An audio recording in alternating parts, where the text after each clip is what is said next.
Naghahanap ka ba ng lugar na pwede mag-relax at pwede mag-unwind? Na merong pool, magandang ambience at higit sa lahat, magandang kwarto, tahimik at yung tipong makakatakas ka muna sa mga problemang nangyayari sa buhay mo. Kaya naman, para sa itong video na to, tara, panoorin mo hanggang dulo ah.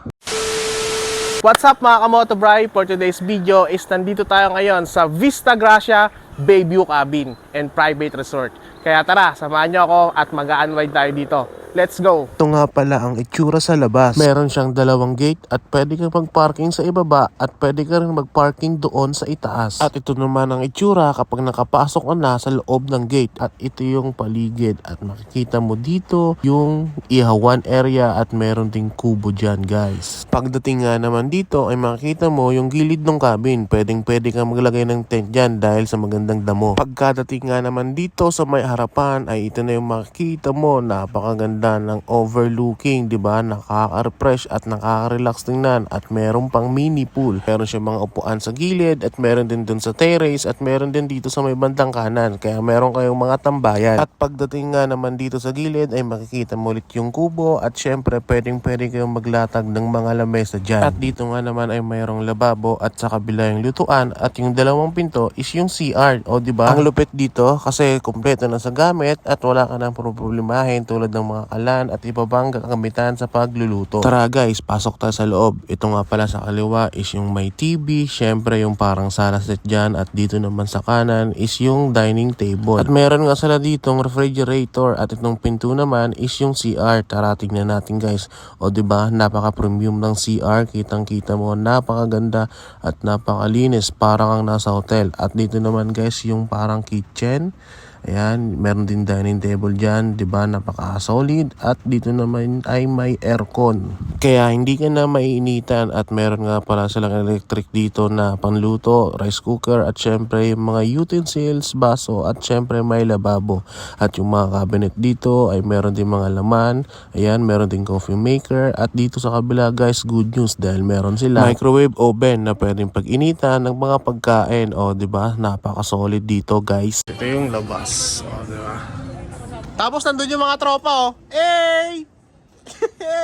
At tara, akit naman tayo dito sa itaas. Oo guys, meron itong second floor at dito mo makikita yung higaan natin. Dahil meron sila ditong kama. Ayan guys, sa kaliwa, isa, meron tayong kama dyan. At meron din dito sa kabila, o diba? At meron pa dito dahil tatlo ang kama dito guys. At higit sa lahat, yung window glass nila dito. Kaya kitang-kita mo yung sasakyan mo na nakaparking doon sa labas. At dito nga sa second floor ay hindi ka na mainitan dahil ito ay air condition din. O diba, napaka-solid nun. At pagdating naman nga dito sa kabilang side ay may pintuan papuntang langit. Ay joke lang, papunta sa magandang tanawin. O diba guys, napakaganda at aesthetic ng overlooking dito. At syempre ganun din yung ambience dahil napakatahimik at sobrang ganda ng tanawin. Kaya marerelax ka na lang dito at talaga namang mapapa-thumbs up ka dahil napakaganda ng lugar dito at mapapasabi ka na lang ng napakaangas. Kaya naman, drone shot, pasok!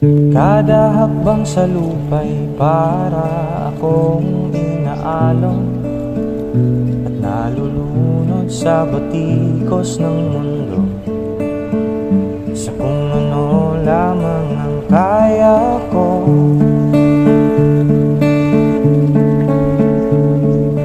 Higang-higa na sa mga problemang di masolusyonan agad.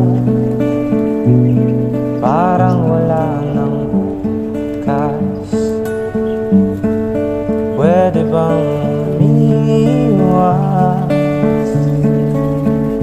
Hinahanap ang sarili ngunit di nakakayanin sa ligaw na dinadaanan ko. Saan na to patungo? Saan ako patungo? Ito naman nga ang itsura paggabi. Ayan guys, may paila, Christmas light, damang-dama na yung kapaskuhan. At dito nga sa kubo, pwede tayo magtambayan, video okay, karaoke, at kahit ano pang gawin. Pagmamarites, ayan, di ba? Kwentuhan tungkol sa buhay-buhay. Ito talaga yung kinagandahan dito dahil mga pagbanding at mga pag-usap kayo ng mga kapamilya mo o kabarkada mo o kahit ano pa man. At ayun nga guys, pwede rin mag-video okay dito sa loob. Mga pangarap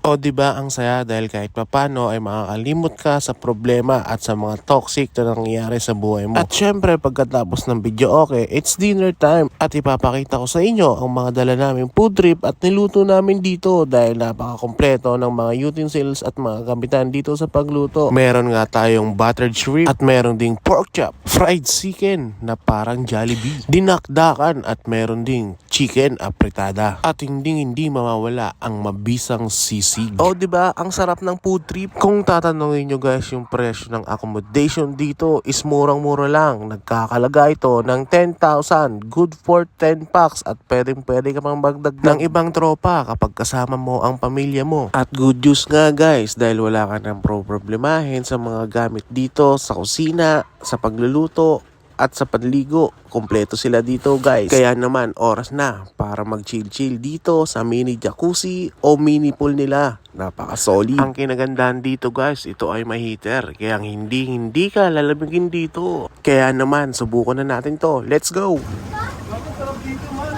Parang pili ko ang yaman-yaman ko. Pili ko ang yaman-yaman ko.